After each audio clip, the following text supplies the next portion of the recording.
আসসালামু আলাইকুম। আজ 23 নভেম্বর 2024 শনিবার। শুরু করছি চেঞ্জ টিভি প্রতিদিনের গল্প অনুষ্ঠান। দর্শক, আপনাদের সঙ্গে রয়েছি আমি আবিদ আজম। শুরুতেই সংবাদ শিরোনাম।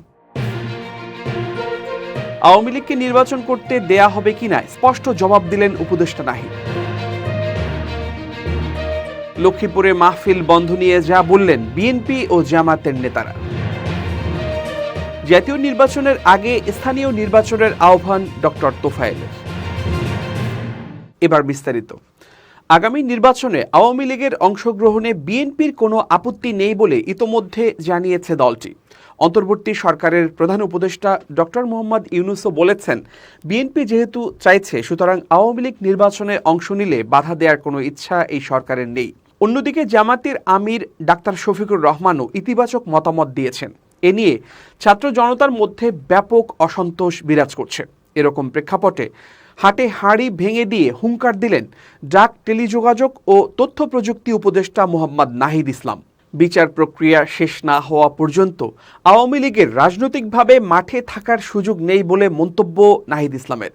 বেসরকারি টিভি চ্যানেল 24-কে দেয়া এক সাক্ষাৎকারে এ মন্তব্য করেন তিনি।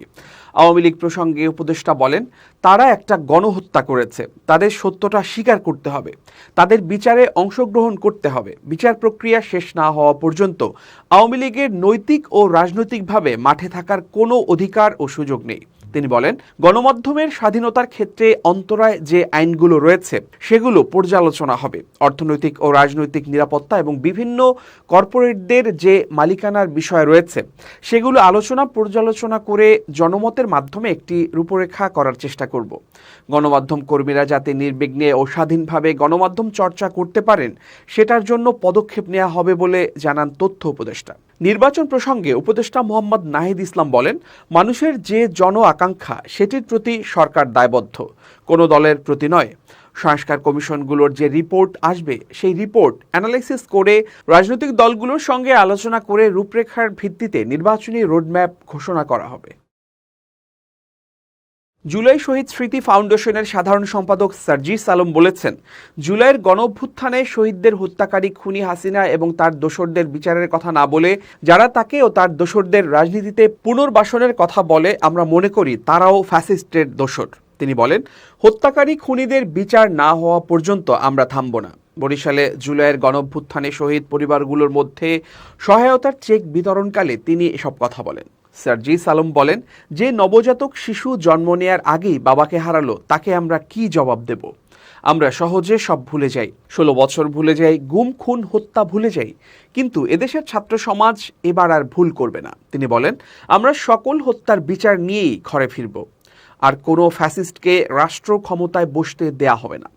শিল্পকলা একাডেমি মিলনায়তনে আয়োজিত এক অনুষ্ঠানে বরিশাল বিভাগের মোট শহীদ হওয়া 314 জনের মধ্যে 79 জনের পরিবারকে 5 লাখ টাকা করে সহায়তার চেক দেওয়া হয়। শহীদ পরিবারের অনেকে ঢাকায় নিবন্ধন করেছেন এবং পর্যায়ক্রমে সকল শহীদ পরিবারকে সহায়তা প্রদান করা হবে বলে জানান জুলাই শহীদ ফাউন্ডেশনের উদ্যোক্তারা।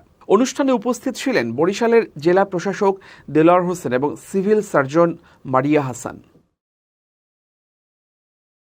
লক্ষ্মীপুরে বন্ধ হয়ে যাওয়া মাহফিলের প্রধান অতিথি করা সম্পর্কে অভিহিত ছিলেন না বলে জামাত নেতা ডক্টর রেজাউল করিম তার ভেরিফাইড ফেসবুক পেজে একটি লেখা পোস্ট করেছেন। তিনি জানিয়েছেন, মেহমান হিসেবে তাকে দাওয়াত দেয়া হয়, এতে অন্য ব্যস্ততার কারণে মাহফিলে উপস্থিত থাকতে পারবেন না বলে তিনি আগেই কর্তৃপক্ষকে জানিয়েছেন।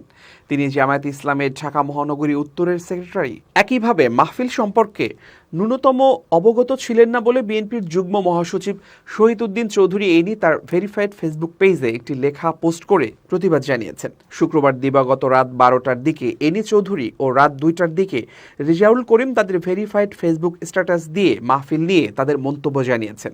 জানা গেছে, শুক্রবার বেলা 3টা থেকে লক্ষ্মীপুর পৌরসভার 11 নম্বর ওয়ার্ডে আলমগীর কমিশনার বাড়ির সামনে মোহাম্মদিয়া জামে মসজিদ মাঠে তাফসিরুল কোরআন মাহফিল ও ইসলামী সঙ্গীত সন্ধ্যার কার্যক্রম শুরু হওয়ার কথা ছিল। পরে একই ওয়ার্ড বিএনপি সভাপতি ও সাবেক পৌরসভার কাউন্সিলর আলমগীর হোসেনের বাধা দেওয়ার অভিযোগ এনে মাহফিল বন্ধ করে দেয় আয়োজকরা। তাদের অভিযোগ ছিল, জামায়াত নেতা ডক্টর রেজাউল করিমকে প্রধান অতিথি করায় মাহফিল বন্ধ করে দেওয়া হয়েছে। বিএনপি নেতা এনিস চৌধুরীকে দাওয়াত না দেওয়ার কারণ দেখান আলমগীর। স্থানীয়দের অভিযোগ, ওয়ার্ড বিএনপির সভাপতি আলমগীর হোসেন ও ওয়ার্ড জামাতের সভাপতি মাহবুবুর রহমান পৌরসভার কাউন্সিলর প্রার্থী। তাদের রাজনৈতিক প্রতিহিংসাই হচ্ছে মাহফিল বন্ধ হওয়ার প্রধান কারণ। প্রথমে বাধা দিলেও পরে মাহফিল চালিয়ে যেতে বলেছিলেন বিএনপি নেতা আলমগীর, কিন্তু আয়োজকরা তা বন্ধ করে দিয়েছেন। এ নিয়ে সামাজিক যোগাযোগ মাধ্যম ফেসবুকে এনিস চৌধুরী ও রেজাউল করিম তাদের ভেরিফাইড পেজ থেকে পোস্ট করেন।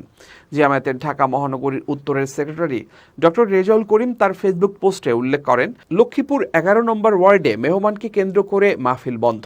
এই নিউজ আমার দৃষ্টিতে এসেছে। এই মাহফিলে আমাকে প্রধান অতিথি করা হয়েছে, সে সম্পর্কে আমি অবহিত ছিলাম না, বরং মাহফিলের মেহমান হিসেবে উপস্থিত থাকার দাওয়াত পেয়েছি। ওয়াজ মাহফিলে শ্রোতা হিসেবে উপস্থিত থাকতে পারাটাই বড় সৌভাগ্যের ব্যাপার, কিন্তু আমার অন্য ব্যস্ততার কারণে এই মাহফিলে উপস্থিত থাকতে পারবো না, তা আগেই কর্তৃপক্ষকে জানিয়ে দিয়েছি। তাছাড়া আমি মনে করি ওয়াজ মাহফিলের সম্মানিত প্রধান অতিথি বক্তা ওলামায়ে কেরাম হবেন, এটাই ওয়াজ মাহফিলের সৌন্দর্য। তাদের গুরুত্বপূর্ণ বয়ান সবাই শুনবে এবং ইসলামের আলোকে ব্যক্তি সমাজ ও রাষ্ট্রীয় জীবনকে সাজাবে, ইহকালীন কল্যাণ ও পরকালীন মুক্তির পথ রচনা করবে, এটাই হওয়া উচিত। তিনি আরও লেখেন, আমি মনে করি যে বা যাদের ভুলের কারণে কোরআনের একটি পবিত্র মাহফিল বন্ধ হয়ে গেল তা সত্যিই দুঃখজনক ও অনভিপ্রেত। যে বা যাদের ভুলের কারণে কোরআনের একটি পবিত্র মাহফিল বন্ধ হয়ে গেল তা সত্যিই দুঃখজনক ও অনভিপ্রেত। যারা এই মাহফিল শোনা থেকে বঞ্চিত হলেন, এর দায় কে নেবে? যে সমস্ত সম্মানিত উলামায়ে কেরাম অতিথি ছিলেন, তারাও বা আমাদের সম্পর্কে কি ধারণা পোষণ করবেন? আল্লাহ তাআলা আমাদের সবাইকে ক্ষমা করে দিন। তাই নিজেদের মধ্যে এখন ভেদাভেদের সময় নয়, বরং ঐক্যের। আমি একজন নগণ্য কর্মী হিসেবে আজীবন লক্ষ্মীপুরের জনগণের সেবক হিসেবে কাজ করে যেতে চাই। মহান আল্লাহ সহায় হন। বিএনপির যুগ্ম মহাসচিব শহীদউদ্দিন চৌধুরী এনি তার ফেসবুক পোস্টে উল্লেখ করেন, লক্ষ্মীপুর পৌরসভার 11 নম্বর ওয়ার্ডে একটি মাহফিল বন্ধ করা হয়েছে। আমাকে দাওয়াত না করায় এই মর্মে ফেস দ্য পিপল ও কিছু অনলাইন পোর্টাল সত্যতা যাচাই না করে মিথ্যা নিউজ প্রচার করে, যা আমার ব্যক্তি ইমেজ ক্ষুণ্ণ করেছে। এটি উদ্দেশ্য প্রণোদিত এবং ষড়যন্ত্রের অংশ। এই মাহফিল সম্পর্কে আমি ন্যূনতম অবগত নই। ফেস দ্য পিপল ও অন্যান্য অনলাইন পোর্টালকে অনুরোধ করছি এই নিউজ প্রত্যাহার করার জন্য। জাতীয় সংসদ নির্বাচনের আগে স্থানীয় সরকার নির্বাচন আয়োজনের পরামর্শ দিয়েছেন সংস্কার কমিশনের মতবিনিময়ে আসা সুধীজনরা। স্থানীয় সরকার নির্বাচন আগে হলে নির্বাচন কমিশনের সক্ষমতা বাড়বে বলে জানান স্থানীয় সরকার বিশেষজ্ঞ ও সংস্কার কমিশনের সদস্য ডক্টর তোফায়েল আহমেদ। শনিবার ইলেকট্রনিক মিডিয়ার সিনিয়র সাংবাদিকদের সঙ্গে বৈঠক শেষে সংবাদ সম্মেলনে একথা জানান তিনি। ডক্টর তোফায়েল আহমেদ বলেন, নাগরিক সমাজের অভিমত হচ্ছে স্থানীয় নির্বাচন জাতীয় নির্বাচনের আগে হওয়া উচিত, কারণ স্থানীয় নির্বাচন করার কারণে আমাদের কমিশনের সক্ষমতা বাড়বে, টেস্ট হয়ে যাবে। এছাড়া জাতীয় নির্বাচনের জন্য স্থানীয় পর্যায়ের যে সাপোর্ট দরকার হবে তা নিশ্চিত হয়ে যাবে। তিনি বলেন, আমার প্রশ্ন হচ্ছে জাতীয় নির্বাচন একটা আর স্থানীয় নির্বাচন পাঁচটার মধ্যে 3টা নির্বাচন ইউনিয়ন, পৌরসভা এবং উপজেলা নির্বাচন জাতীয়ভাবে হয়, আর সিটি হয়তো লোকালাইজড হয়। জেলা পরিষদে আসলে কোনো নির্বাচনই হয় না। এখন নির্বাচনের পূর্বে যদি নির্বাচনে যাই, তাহলে যে সংস্কারের কথা বলা হচ্ছে তা ছুলে যাবে, কারণ এখন আমাদের যে চিন্তা ভাবনা স্থানীয় নির্বাচন যেটা আছে সেটা কোনো সিস্টেম না। আলাদা আলাদা প্রতিষ্ঠান আলাদা আলাদা আইন দ্বারা পরিচালিত হয়, কোনো কম্প্রিহেন্সিভ সিস্টেম নাই। এই সংস্কারের বড় কাজ হবে একটা সিস্টেম ডেভেলপ করে দেওয়া। এই সিস্টেম কি হবে? যে সিস্টেম আছে সেটা আইয়ুব খানের ভাবনায় রেখে করা হয়েছে। ইউনিয়ন পরিষদের 10 বছর পরে উপজেলা, তার 10 বছর পর উপজেলা পরিষদ হয়েছে। এতে করে কম্প্রিহেন্সিভ কিছু হয়নি। এই সিস্টেম করার জন্য এখন মোক্ষম সময়, কেননা বেশিরভাগ স্থানীয় সরকার কিন্তু নাই, কেবল ইউপি আছে। কাজেই ছবি আঁকার এটাই সময়। আমরা যদি সিস্টেম করতে পারি যে একটা কম্প্রিহেন্সিভ আইন হবে, সেই আইনের মধ্যে সব প্রতিষ্ঠান চলে আসবে, এতে একটা তফসিল দিয়ে সবগুলো নির্বাচন করতে পারবো। ডক্টর তোফায়েল আহমেদ বলেন, আগে যেমন মেয়র নির্বাচন করেছি, সিটি নির্বাচন বলছি না। সব আলো পড়ছে মেয়রের ওপর। অন্য স্থানীয় সরকারেও একই অবস্থা। স্থানীয় সরকার যেখানে সফল, ভারতের পশ্চিমবঙ্গেও সরাসরি মেয়র চেয়ারম্যান নির্বাচন হয় না, কাউন্সিলর ও মেম্বার নির্বাচন হয়। তারা পরিষদে গিয়ে নির্বাহী কমিটি তৈরি করে। আমরা তেমন সিস্টেম তৈরি করতে চাই, তাহলে নির্বাচনটা অনেক লেস এক্সপেন্সিভ হবে, অনেক ব্যয় ও সময় সাশ্রয়ী হবে। এত লোকবল লাগবে না। একটা হিসাব করে আমি দেখেছি, গত কমিশন যে স্থানীয় নির্বাচন করেছে এতে 23,000 কোটি টাকা ব্যয় হয়েছে। 19 থেকে 20 লাখ লোক লেগেছে। 225 দিনের মতো সময় লেগেছে। তাই স্থানীয় নির্বাচনে যদি পার্লামেন্টারি সিস্টেম নিয়ে আসি, তাহলে ইউনিয়ন, পৌরসভা বা সিটি কর্পোরেশনে যদি একই সিস্টেম করতে পারি, তাহলে খরচ চলে আসবে 600 কোটি টাকার মধ্যে।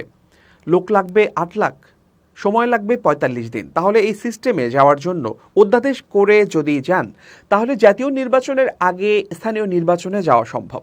অথবা বর্তমানে যা আছে তা দিয়ে যদি স্থানীয় নির্বাচন করতে চান, তাহলে 5টা আইন দিয়ে 5টা নির্বাচন করতে হবে। এতে জাতীয় নির্বাচনের আগে তা করা সম্ভব কিনা তা নিয়ে আমার প্রশ্ন আছে বলে জানান তিনি। তোফায়েল আহমেদ বলেন, পার্লামেন্টের যে মেম্বার তার মধ্যে স্থানীয় কোনো দায়িত্বের মধ্যে পড়ে না। তার কাজ হচ্ছে সরকারের কাজগুলো জবাবদিহিতার মধ্যে আনা।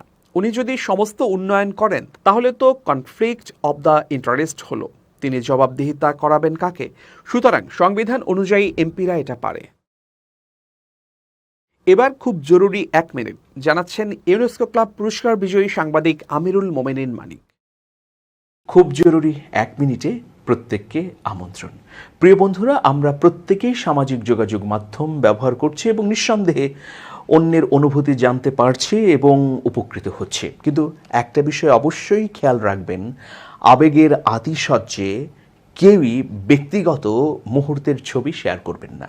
ব্যক্তিগত মুহূর্ত বলতে আমি কি বোঝাচ্ছি, যে পরিবারের সঙ্গে একান্তে সময় কাটাচ্ছেন বা অন্য যে কোনো গোপন বিষয় যেটা প্রকাশ হলে আপনার ক্ষতি হবে, আপনি গর্ভ ভরে হয়তো প্রকাশ করছেন আপনার ব্যক্তিগত প্রতিষ্ঠানের তথ্য, আপনার পরিবারের তথ্য, আপনার অনেক অনেক গোপন কৌশল, যে কৌশল দিয়ে আপনি সফল হয়েছেন, এগুলো যদি আপনি ফেসবুকে প্রকাশ করেন, তাহলে আপনি প্রতারণার ফাঁদে পড়তে পারেন।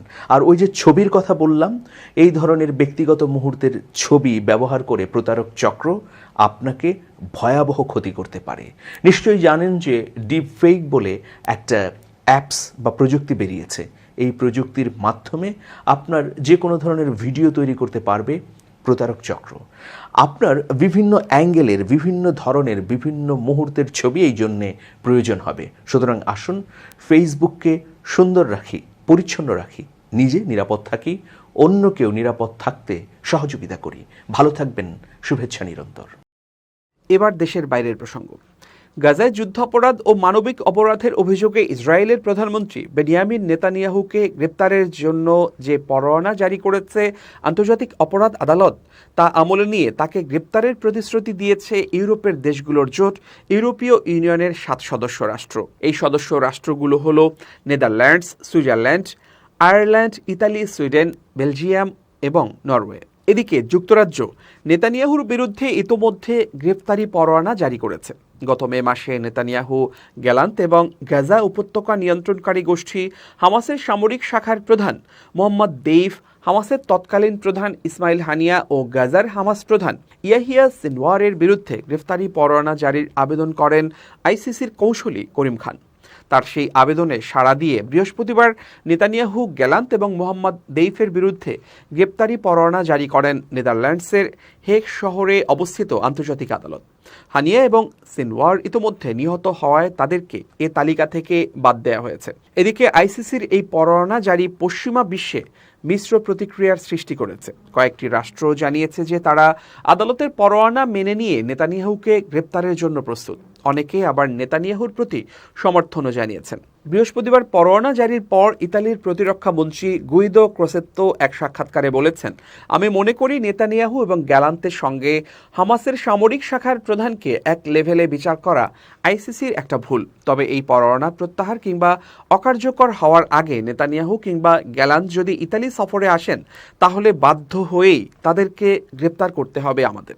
এটা কোনো রাজনৈতিক সিদ্ধান্ত নয়। ইতালি আন্তর্জাতিক অপরাধ আদালত গঠন সংক্রান্ত চুক্তি স্বাক্ষরকারী একটি দেশ। তাই আইসিসির যে কোনো পদক্ষেপ, যে কোনো সিদ্ধান্ত আমরা মেনে নিতে বাধ্য। নেদারল্যান্ডসের পররাষ্ট্রমন্ত্রী ক্যাসপার ভেল্ড ক্যাম্প গতকাল দেশটির পার্লামেন্টে দেয়া এক বক্তব্যে বলেছেন, সরকার আইসিসির নির্দেশ মেনে চলা এবং যাদের উপর পরোয়ানা জারি হয়েছে তাদের সঙ্গে গুরুত্বপূর্ণ নয় এমন যাবতীয় যোগাযোগ বন্ধ করার জন্য প্রতিশ্রুতিবদ্ধ। ফ্রান্সের পররাষ্ট্র মন্ত্রণালয়ের মুখপাত্র ক্রিস্তোফি লেমনি আইসিসির এই গ্রেপ্তারি পরোয়ানাকে জটিল আইনি ইস্যু বলে মন্তব্য করেছেন।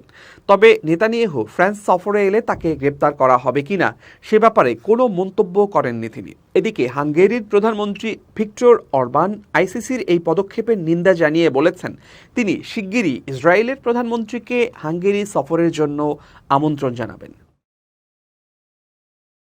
প্রিয় দর্শক, শেষ করছি প্রতিদিনের গল্পের আজকের গল্প।